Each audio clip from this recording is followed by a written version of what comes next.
Bu Viessmann 150 kilovatli kotел, настенный kondensatsionniy kotел. Настенный kondensatsionniy kotел gazni ekonom qiladi. Past graduslarda ishlaydi. 57 gradusgacha ishlaganda 109% effekt beradi. Buni effekti qayerdan olib beradi? Bu effektni oddiy qilib, xalq bob qilib tushuntirganda, mana shu dimoxod plastmassa hozir. Mana shu plastmassa chidayapti. Koteldan chiqib ketayotgan gradusga. Kotel gazni shunaqangi yoqadi, zo'r qilib, boricha yoqadi, ko'k olov qilib bor effektini oladi. U olovdan chiqqan issiq havoni отоплениyaga uzatish uchun bor effektini yana oladi. Undan tashqari yana baribir dimoxoddan chiqib ketadigan issiq temperatura bor-ku, uni ham yechib oladi yo'lda to'xtatibdi. Shuni hisobiga uje kotelda issiq havo chiqmaydi uje. 57 gradusgacha bo'lganda ko'p holatda mana shundan uje issiq havo chiqmaydi. Bir 80 gradusga ishlaganda ham bundan issiq havo chiqmaydi. Uje tutun par chiqib turadi. Shuni hisobiga mana shu polipropilen bo'laveradi deb polipropilen qo'yilgan. Yani effektivnostligini bir tomoni shu.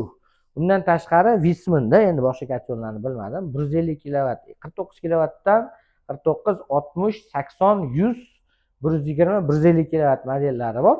Bu modellada modulyatsiya 1 ga 19. 19 marta kuchini kamaytirib, 19 marta kuchini ko'paytirib ishla oladi. Stupenka bo'lib, bu nimani beradi? Kotel ha deb yonib o'chavermaydi. Ha deb yonib o'chavermaydi. Masalan, отоплениyaga qo'yilgan bo'lsa, masalan bundan 10 ta qo'yilgan bo'lsa, 15 ming kvadratli joy bo'lsa, masalan, kuz paytida qattiq sovuq bo'lmaganda, dekabr oyida qattiq sovuq bo'lmaganda, o'shanda 5 tasi kerak bo'ladi. O'shanda 5 tasi ishlab turadi. Uni ham bir xil paytlar bo'lib qoladi, 4,5 ta kerak bo'ladi. O'shanda 4 tasi ishlaydi, bittasi yarmigacha ham kuchini kamaytirib ishlab turadi. Shuni hisobiga ekonom beradi. Keyin Viessmannni yana zo'r tomoni katta obyektlarga, menga lichni yoqadigan joyi, katta obyektlarga kotelniy tomda yoki naryoqda qayerdadir bo'ladi-da, VKR programma orqali telefondan boshqariladi. Misol uchun ko'rib turadi. 10 ta kotelim ishlab turibdi. Gradusini balandroq, pastroq nimadir narsalar qila oladi. Ha deb 10-etajga chiqib tushavermaydi. Mehmonxona bo'lsa, masalan, kotelda ishlamay qoladi, nimadir bo'lgan bo'lsa, 2 ta, 3 ta bitta turgan bo'lsa ham telefoniga keladi. Bundoq qaraydi, u deydi, biladi, nimadir bo'libdi deydi, tez borib xabar beradi. Chunki mehmonxonada yotgan odam kelib sovib ketdi, cho'ta kotel ishlamayapti deyishi bu juda yomon. Bittani yomon o'zib qoldirsa, men o'sha mehmonxonaga bormayman masalan. Xo'p, hozir o'zizlar zamoni, bizga ham yaxshi kommentariya qoldiringlar. Shuncha bu displeyi mana shu shunday joylashtiriladi.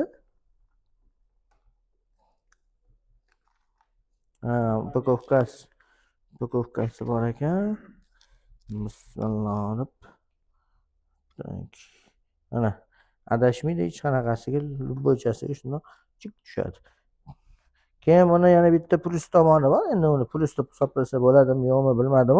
Mana bu panel upravleniyani tepadan qo'ysa ham, tepada tursa ham bo'ladi, pastda tursa ham bo'ladi. Kotel juda ham baland bo'lib ketgan bo'lsa, masalan, pastiga qo'yadi. Juda ham past bo'lib ketgan bo'lsa, tepasiga qo'yib qo'ysa bo'ladi. Endi buni teplobmenniga biz Viessmann dilerlarini eng g'ururli joyi teplobmenligini ko'rsatamiz. Nodirboy, bizni nasos servisimizning rahbari Nodirboy o'zlari. Tak. Mana, bu chiqadi-da mana.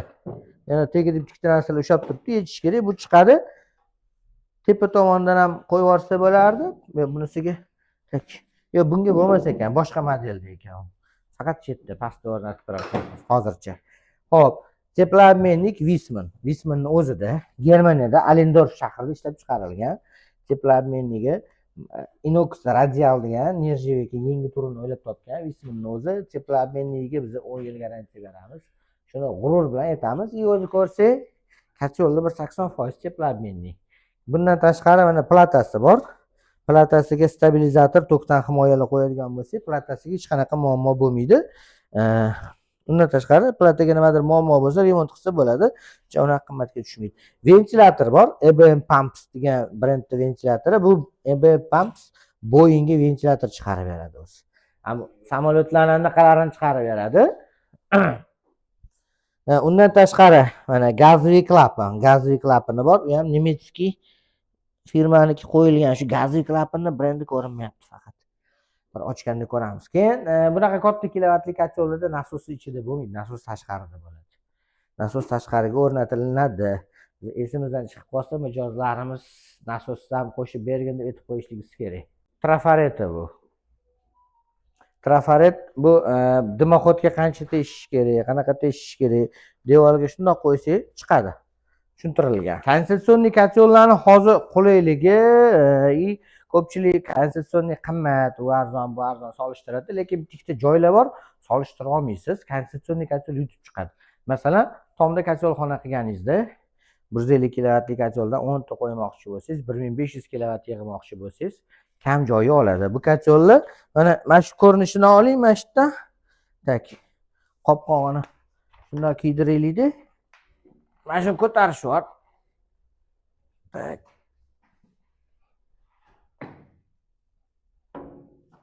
Ildiraylik. Tasavvur qilishligisiga. Mana shu kotyolda misol uchun 10 ta qo'yish kerak mijoz. 10 ta qo'yish kerak. 10 ta qo'yish kerakda 10 taga masalan joy kam. Bar joy bemalol bo'lmaydi, tomda chiller boshqa narsalar o'rnatilishi kerak. Shunda bu kotyoldan oldi orqa qilib 5 ta komplekt shunday qo'ysa, где-то mana shu xonani bu yog'ini kotelniy qilib bitirib yuborsak bo'ladi. Mana shu kichkina xonaga kotelniy 1500 kilovat sig'dirib bersak bo'ladi, 15000 kvadrat usti bersak bo'ladi, konstitutsioniy kotyol bilan. Keyin undan tashqari dimoxodi ham oson plastmassa turbada shundoq tashqariga chiqarib qo'yiladi. Keyin yana bino bo'lsa, binoni betida kotelniy qurilayotgan bo'lsa, masalan, dimoxod turbani chiqarib yuborish uchun tepagacha nержавейка turba yoki temir turba tortish qiyin, qimmatga tushib ketadi. Konstitutsioniy kotyolda bo'lsa, plastmassa turbada osongina yoniga chiqarib qo'yadi. Bundan ugarniy gaz juda ham kamroq chiqadi narigi kotyollarga nisbatan. Shu tomonidan konstitutsioniy kotyollar yutib ketyapti. Katta joylarni kamroq energiya bilan kichkina kotelniy bilan isitib beryapti. Shuning uchun yutib ketyapti. Hammaga rahmat. Yana bitta narsa qo'shib keting. Endi buni mamtga qo'yib ketdim. Mamtga turib gapiring.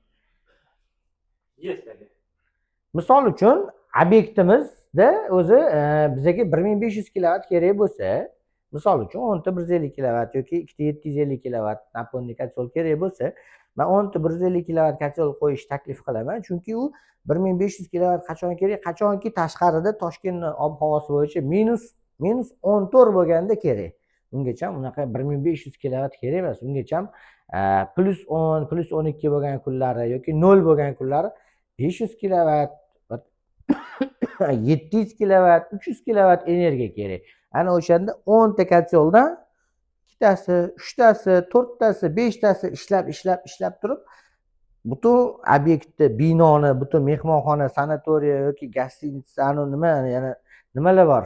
Ofislar, turar joylarni masalan juda ham kam energiya bilan isitib olsa bo'ladi masalan. Lekin ikkita katta qo'yib qo'yadigan bo'lsa, ikkita kattamizni masalan bittasi yonadi, bittasi o'chadi.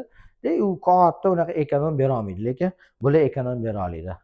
Misol uchun hayolan tasavvur qilamiz, ofis 10 etaj 1500 kvadratdan 15000 kvadrat 1500 kilovat qo'ydik. Kuz sovuqroq, отопление yoqish kerak, lekin unaqa baland qilib yoqish shart emas. Ilom-ilo ushlab tursa bo'ldi. O'shanda ikkita kotyol yoqsa yetadi-ku 300 kilovatda. Endi 1500 kilovat 15000 kvadrat joyi 300 kilovatni isitib olsak, qancha gazimiz ekonom bo'ladi? Shuning uchun mana shu настенный konstitutsioniy kotyollarga undan tashqari yana kaskadniy kontrollerda bir-birini boshqarib, bir-biri bilan gaplashib ishlaydigan kotyollarga hozir zamonaviy uje tendensiya ketyapti. Bir 3-4 yil oldin sota olmagan bo'lsak, hozir uje juda ham ko'payib qolgan bilan sotishimiz.